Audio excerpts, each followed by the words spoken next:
का? आणि दुसरं म्हणजे विरोधकांनी जे मतदार याद्यांबद्दल प्रश्न उपस्थित केलेले आहेत त्याबाबत निवडणूक आयोग काय भूमिका घेऊ शकतं? एकूणच आपण जर बघितलं काही दिवसांपूर्वी आपण निवडणूक अधिकारी जे मुंबई महानगरपालिकेचे आहे यांच्याशी बातचीत केली होती। त्यानुसार त्यांनी जे खाजगीत सांगितलं ह्या सगळ्यात दुबार मतदारांची नावं हे यावेळी कुठल्याही प्रकारे मतदार याद्यांमधनं वगळण्यात येणार नाही, कारण तो संपूर्ण अधिकार केंद्रीय निवडणूक आयोगाला असणार आहे। केंद्रीय निवडणूक आयोग ज्या याद्या तयार करतं त्या याद्यामधनंच हे दुबार मतदारांची नावं वगळली जाऊ शकते।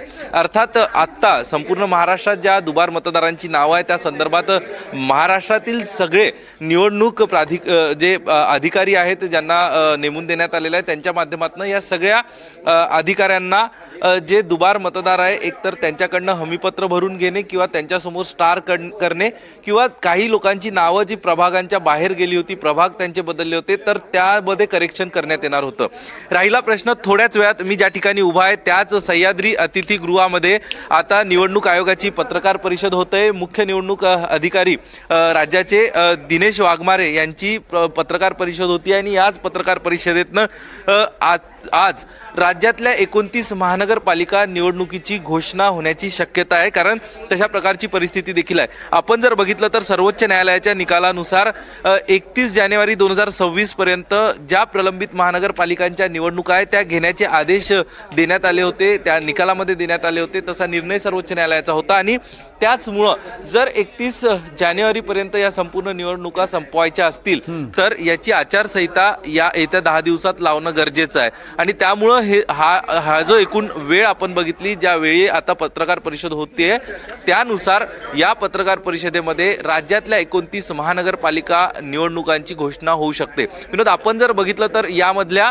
2015 पासून काही महानगरपालिकांच्या निवडणुका प्रलंबित आहे, काही 2017 मध्ये आपण मुंबई महानगरपालिकेचा जर तुम्ही उल्लेख केला तर फेब्रुवारी 2017 मध्ये ही निवडणूक पार पडली होती आणि आता तब्बल 2025 मध्ये ही निवडणूक होते।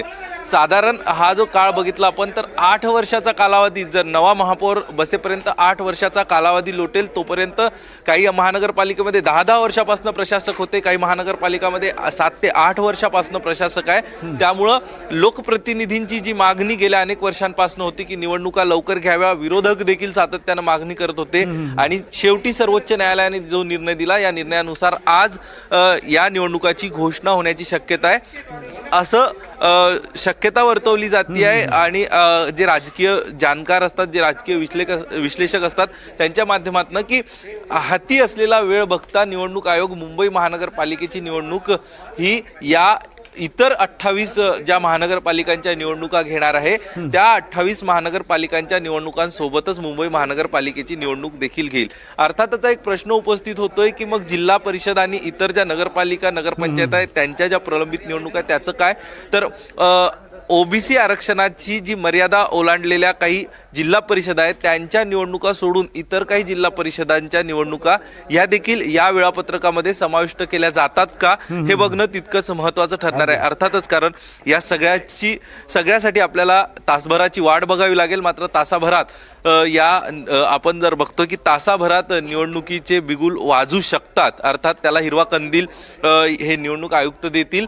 मात्र जी सध्याची परिस्थिती आहे त्यानुसार जी पत्रकार परिषद आता होणार आहे अवघ्या तासाभरात, या पत्रकार परिषदेमध्ये 29 महानगरपालिकासह काही जिल्हा परिषदांच्या निवडणुकांची घोषणा ही देखील केली जाण्याची शक्यता आहे। त्यामुळे एक मुद्दा असा आहे की नगरपालिका निवडणुकांमध्ये आपण पाहिलं होतं की काही न्यायालयीन प्रक्रियेमुळे, न्यायालयीन लढाईमुळे, काही न्यायालयीन हरकतींमुळे काही नगरपालिकांमधल्या निवडणुका पुढे ढकलल्यात ज्या 20 तारखेला होणार आहेत आणि त्यामुळे निकाल सुद्धा पुढे ढकलला गेला होता। तशी काही तांत्रिक बाब महापालिका निवडणुका, जिल्हा परिषदा निवडणुका याच्यात येऊ नये यासाठी निवडणूक आयोगानं काही दक्षता घेतली आहे का? काही नियमात बदल झाले आहेत का?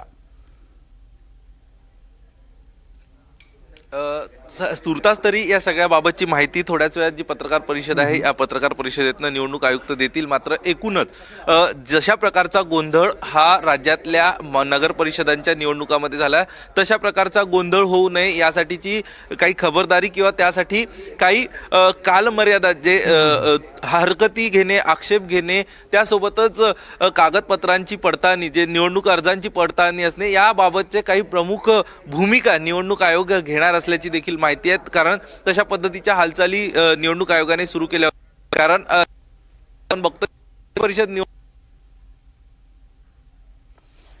अगदी अक्षयचा संपर्क आपल्याशी तुटलेला आहे, पण